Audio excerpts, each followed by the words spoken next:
The Houston Texans just turned the entire AFC South upside down in one afternoon. A team that stumbled through the first 3 weeks suddenly walked off the field with a 26-0 shutout that sent shockwaves across the league. Fans came in bracing for another grind, more mistakes, more frustration. Instead, they witnessed something entirely different.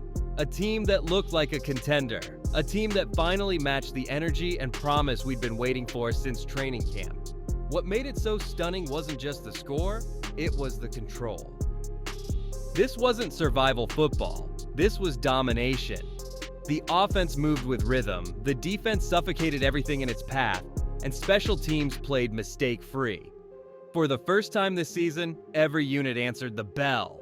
You could see it in the body language. Calm, confident, determined. It felt like a switch had finally flipped, and the Texans looked like they belonged in the playoff conversation. But the biggest headline wasn't just the shutout. It was the way Houston finally found an identity on offense. After weeks of inconsistency, the Texans leaned into a plan that worked, and for the first time, it felt like they had a blueprint worth believing in. So how did this offense come alive, and why might this be the turning point of their season? Before we get into that, hit that like and subscribe button for more Texans coverage and NFL breakdowns. And let's see if we can hit 200 likes on this video.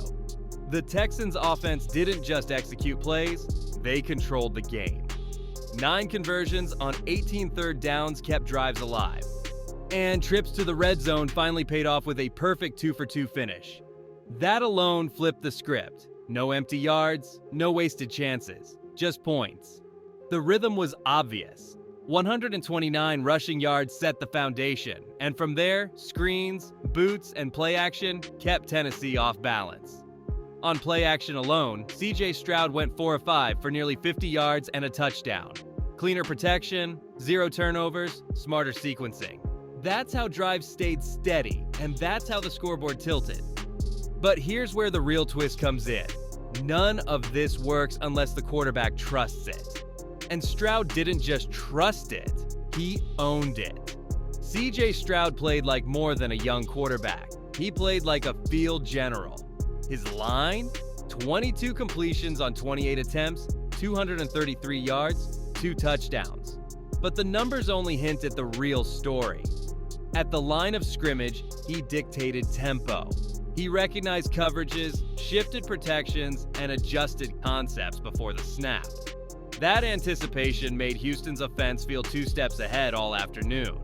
One moment told the story perfectly. After missing Dalton Schultz on a seam, Stroud didn't flinch. On the next drive, he saw man coverage and checked into a concept designed to attack it. The result? A 24-yard strike to rookie Jaden Higgins for 6. That's not just execution, that's ownership of the offense. That's a young quarterback writing the script in real time. And here's why that matters. For 3 weeks, Houston stalled in the red zone, wasted opportunities, and looked predictable. With Stroud in this kind of control, the margin for error shrinks. The offense becomes efficient, the rhythm builds, and suddenly every weapon looks more dangerous. Which brings us to the spark that made this game feel even more different. The rookies. Woody Marks didn't just fill a role, he tilted the entire tempo of the game. 17 carries for 69 yards and a rushing score, plus 4 catches for 50 yards and another touchdown. Every time he touched the ball, the drive felt lighter. His burst in the screen game forced defenders to guess, and his balance through contact gave Houston a chain mover they've desperately needed. He wasn't just a contributor, he was a difference maker. And then there was Jaden Higgins. Only 1 target, only 1 catch. But it mattered. A 24-yard touchdown, born from Stroud's check at the line. It hinted at something bigger, a rookie wideout who can stretch the field and open up possibilities the Texans have lacked. Add rookie lineman Ariante Ursary, who held his ground and gave Stroud a cleaner pocket as the game wore on, and suddenly the youth movement wasn't just present, it was powering the offense. For weeks, fans wondered why these rookies weren't being used more. On Sunday, they got their answer.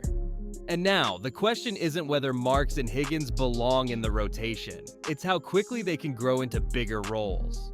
For the first time this season, Houston's offense felt whole. The ground game gave structure. Stroud's reads gave command.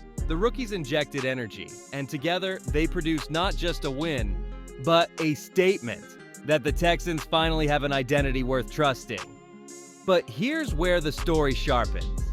As much as the offense stole the spotlight, the shutout was sealed by a defense that suffocated Tennessee from start to finish. And in part 2, we'll break down how Derek Stingley Jr. anchored the secondary, how the pass rush dismantled Cam Ward's rhythm, and why this defensive performance could change the Texans' entire season. If the offense lit the spark, the defense slammed the door. From the opening series, the Texans' defense turned the field into a shrinking corridor, forcing Tennessee to operate in tighter and tighter windows until there was nowhere left to go. It wasn't bend but don't break. It was suffocate, pressure, and punish. A complete takeover that left the Titans scoreless and searching for answers they never found. The pass rush was the first hammer to fall. Houston sent heat from every angle, collapsing pockets before Cam Ward could set his feet.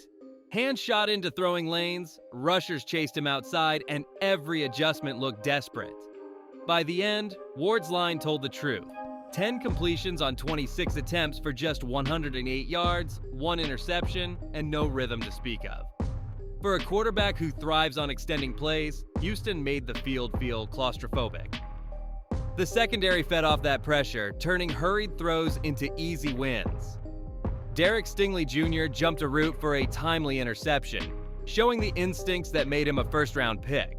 Calvin Ridley, usually a chain mover, was reduced to quiet, contested moments. Rookie Alec Ayomanor, who had flashed promise early in the season, was erased almost entirely. When the rush and coverage move is won, the opponent runs out of options fast. And that's exactly what happened here. But it wasn't just about stars. This was a full unit performance. Safeties stayed disciplined, linebackers filled rushing lanes, and the tackling was sharp. Tennessee tried to lean on the ground game, averaging 4.6 yards a carry before the scoreboard forced them to abandon it. Against a weaker defense, those runs could have snowballed. Against Houston, they became isolated gains that led nowhere. That difference is what turns a clean sheet into a statement. Still, even in a shutout, the cracks showed. 6 penalties for 50 yards may not sound catastrophic, but each one risked momentum. A holding call here, and offsides there, against stronger opponents, those are the mistakes that turn a potential blowout into a nail-biter. And while the defense dominated through the air, their vulnerability against the run remains. If Tennessee hadn't fallen behind so quickly, they might have kept pounding the ball. Baltimore, San Francisco, and other heavy run teams won't abandon that plan so easily. The interior offensive line remains another concern.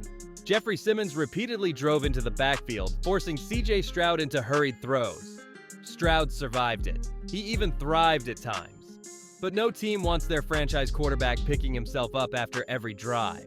The Texans can't afford to ignore that problem just because the scoreboard looks shiny. That's where Houston's X factors come in. Derek Stingley Jr. looks ready to emerge as the defensive cornerstone. His ability to erase receivers and tilt coverage responsibilities frees the rest of the secondary. Rookie Abdul Carter continues to grow as a sideline-to-sideline force, providing speed that Houston hasn't had at linebacker in years. And Woody Marks, though an offensive piece, is the kind of multi-purpose weapon who takes pressure off the defense by keeping drives alive. Together, these names don't just fill roles, they reshape the Texans' entire ceiling. The rookie's breakout couldn't have come at a better time. Marks' balance of power and agility gave Houston a running game that drained clock and wore down Tennessee's front. Higgins' touchdown was a glimpse of a deep threat future that can punish defenses when they cheat. And Ursery's steady play up front, even as a rookie, hinted at depth that could grow into long-term stability. If these players continue to progress, Houston may have found foundational pieces faster than anyone expected. But consistency is the true test. One dominant afternoon doesn't erase 3 weeks of struggles. The Texans now face Baltimore, a team built to punish mistakes and control games with physicality. If Houston cleans up penalties, protects Stroud better, and tightens its run defense, this win won't just be remembered as a one-off spark. It'll be the start of a turnaround. If not, it risks becoming a high point in an uneven season. The bigger picture, though, is this. The Texans proved they can look complete. An offense that finds rhythm, a defense that dictates terms, special teams that stay clean. That's the kind of formula that wins in December, not just in early October. It doesn't guarantee Houston a playoff run, but it guarantees something even more important: belief. And for a franchise that's been starved of it, belief changes everything. So now the question shifts to you. Was this 26-0 shutout the first glimpse of the Texans' true identity? Or was it just a perfect storm against a struggling Titans team? Can CJ Stroud, Woody Marks, and Derek Stingley Jr. carry this into Baltimore and beyond? Or will Houston's cracks show again under the spotlight? Drop your take in the comments. Smash that like button if you believe in this Texans turnaround, and subscribe for more breakdowns. Because if this team keeps growing, the AFC South might have a new contender on its hands.